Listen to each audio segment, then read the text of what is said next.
Through 6 games, Jaxon Smith-Njigba has been the most productive receiver in the NFL. He leads the league in receiving yards with 696 and is averaging 4.43 yards per route run.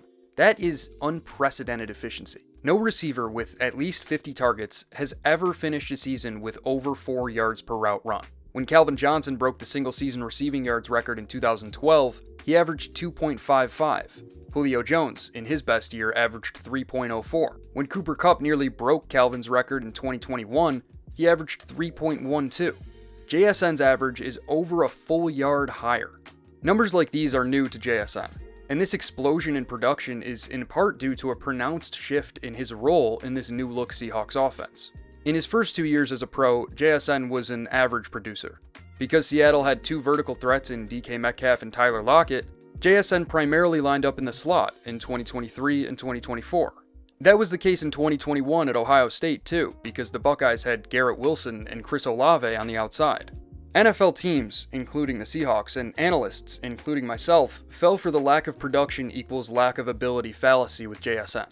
Just because he didn't produce from anywhere but the slot until now, doesn't mean that he couldn't.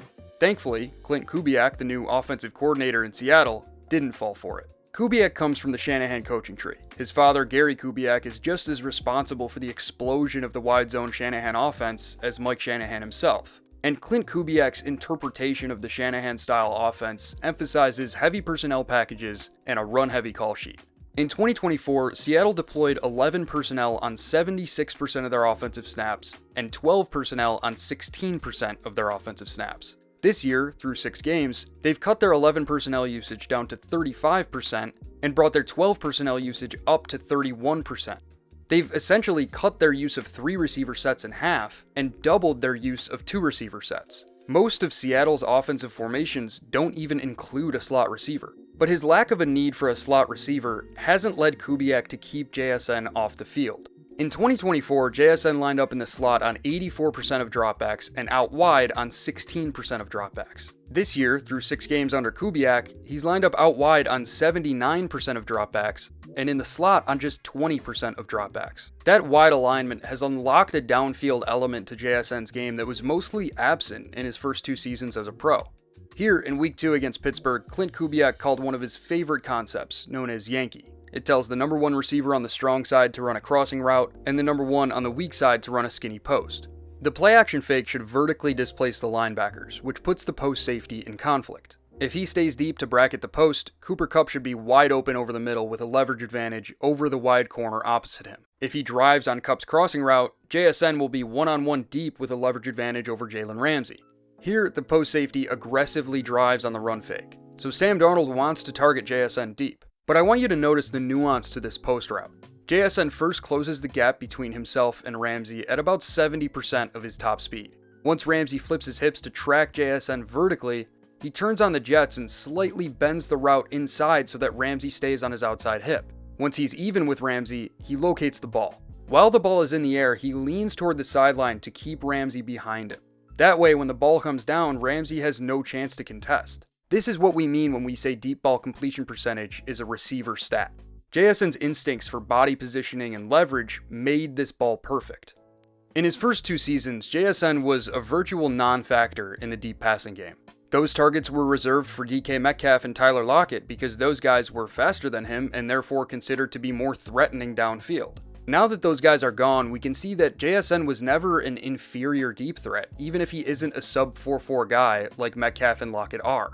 He's a more refined route runner than either of those guys, and evidently fast enough to threaten defenses vertically. In 2024, when JSN was still lining up in the slot almost exclusively, about 14% of his targets were of 20 or more air yards, and only about 19% of his total yards came from those targets. This year, now that JSN is lining up out wide most of the time, about 22% of his targets are of 20 or more air yards, and over 50% of his production is coming from those targets. The efficiency here might not be sustainable because defenses will continue to give Seattle soft coverage looks, but those looks didn't stop Sam Darnold from airing it out to JSN in Week 6. Take a look at this first down play from the second quarter of Seattle's Week 6 game against Jacksonville. Pre-snap, the Jaguars show a 6-1 front with a 2-high safety shell and off coverage out wide. All signs point to a quarters coverage here, so Kubiak calls a quarters beater, known as scissors. It calls for a corner route from the number 2, which should occupy the strong safety, and a post route from JSN in the number 1 spot with a leverage advantage over the wide corner. Greg Newsome plays this like he has inside help, which usually he would, but Andrew Wingard is held down by Elijah Arroyo's route. JSN flattens his route toward the end zone when he locates the ball, and waits as long as possible to redirect toward the post so that Newsome stays on his outside hip through the catch. Kubiak has been great at putting JSN in favorable situations with design, and JSN has capitalized on those downfield opportunities better than any other receiver in the NFL. Among receivers with at least 8 targets of 20 or more air yards, JSN ranks first in catch rate, yards per catch, and yards per target. In addition to a lack of long speed, the other primary factor that tends to force receivers into the slot is an inability to beat press coverage. But that has not been an issue for JSN this year. San Francisco's defense tested JSN's ability to beat press from the outside in Week 1, and he made those 49ers corners pay for their aggressiveness on multiple occasions in that game. Here, JSN is lined up out wide at the bottom of your screen opposite Niners corner Renardo Green with only about a yard of cushion. The defensive design here is a quarter-half coverage, which calls for quarters on the strong side and cover 2 on the weak side. With safety help over the top, Green doesn't have to carry JSN's route vertically, so his assignment is to impede JSN's momentum by initiating contact before expanding toward the sideline. Post-snap, JSN is ready for that contact, and counters it with an effective swim move that gets him free over the middle to pick up 22 yards in a 2-minute drill at the end of the first half. Seattle had another 2-minute drill at the end of the game, and on this second down with just over a minute left on the clock, San Francisco showed a pre-snap quarter-half look, similar to the one you saw on the last play. Only this time, they're not in quarter-half. They're in man-free cover 1, which means that JSN is isolated one-on-one with Renardo Green running an out-and-up route. Because Green is on an island, he doesn't jam, but he does play physical man coverage, which JSN beats with a sharp break toward the end zone to pick up 40 yards in a high-leverage situation. The vertical element has allowed JSN to reach a new level of productivity, but that hasn't come at the expense of what we've always seen on his tape. He's still a creative and consistent separator from tight splits in the shallow to intermediate passing game. Notice the attention to detail on this route from back in Week 3 against New Orleans. Pre-snap, JSN is lined up as the isolated X receiver at the top of your screen, but he really becomes the number 2 when Torrey Horton goes in motion. The play-action fake here draws the defense up toward the line of scrimmage, which requires the post safety to cover JSN on a crossing route. Post-snap, JSN is quick to identify the matchup. He knows that all he needs to do to get free is to cross the safety's face, so he releases off the line slowly.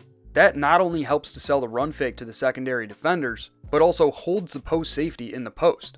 By the time JSN accelerates, the safety has no chance, and it's an easy 12-yard touchdown.